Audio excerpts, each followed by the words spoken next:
that's a volatility at play. But the earnings for Adani Total Gas had just come. We also have Mr. Suresh Manglani, the Executive Director and CEO, joining us to help us decode the earnings.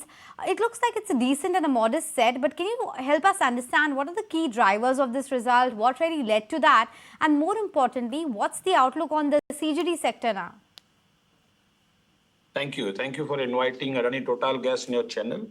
I think just to give you a very brief summary, that Adani Total Gas has delivered overall 13% growth in the volume terms on a 9-month basis and 21% on a quarter basis. On a CNG side, which is a major segment in our business, we have delivered 21% growth on 9-month basis and 24% growth on the quarter basis. In terms of EBITDA, our EBITDA has grown to 301 crore for this quarter, which is 26% higher on quarter of the previous year.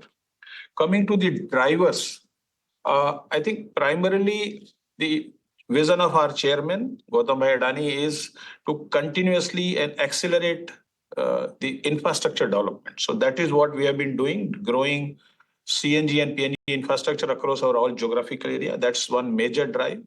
Second drive, of course, is India's growth story, which has helped us to grow more and more volume.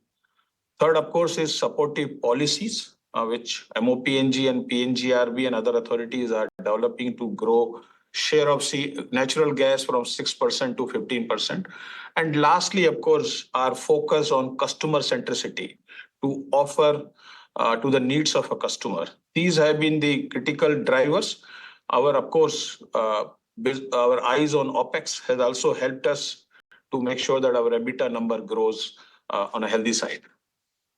Mr. Manglani, government has set the target of almost 5% blending of biogas in CGD pipelines. How do you see this development and how meaningful could it be as an opportunity for your own bio business? This is a great question. For India to be self-reliant, India to be more sustainable, or India to support the climate change cause, I think this is, as the government have been taking several steps for a self-reliance, this is a step in right direction. It's a good step for CBG sector. And you are aware that Adani Total Gas is also into the business of manufacturing CBG and setting up CBG plant. So I think it would help us to comply with this new guidelines of CBG blending with our CGD volume. So this CBG manufacturing will help us ATGL, but also we will ensure that we help our other CGD friends to comply with the guidelines of 5%, and we could provide more and more CBG. So overall, this is a good development for country as well as for a CBG sector.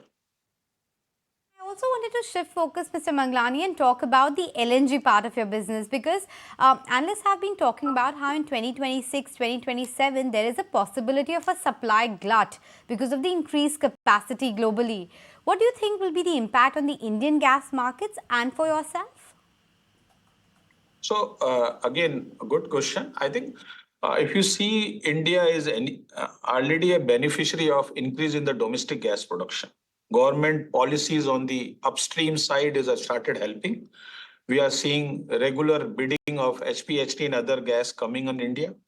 We are also seeing RLNG terminals, more and more terminals coming up on existing terminals, enhancing the capacity. National gas grid is expanding up to the northeast and Jammu Kashmir.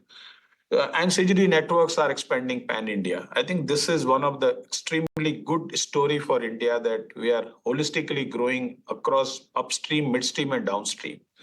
So globally, when we are seeing later part of a 25, 26 LNG supply appears to be on excess side, this is going to be beneficial for India, because India is developing the required infrastructure to receive this excess gas.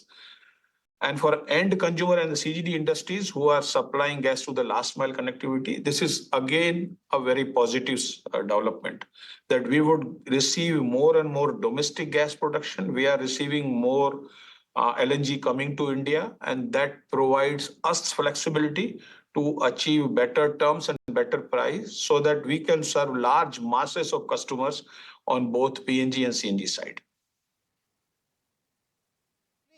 We are also witnessing that LNG as fuel for transportation is getting much more acceptance, and it's gaining traction in industrial side of the economy as well, across sectors.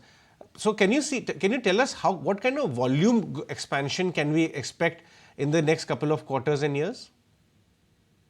So you touched a very important point. India already has CNG, EV, CBG, and now we are seeing traction happening on LNG for transport. There is a policy clarity that anyone can develop LNG station anywhere in India. So that has provided us this opportunity to develop LNG station across the countries.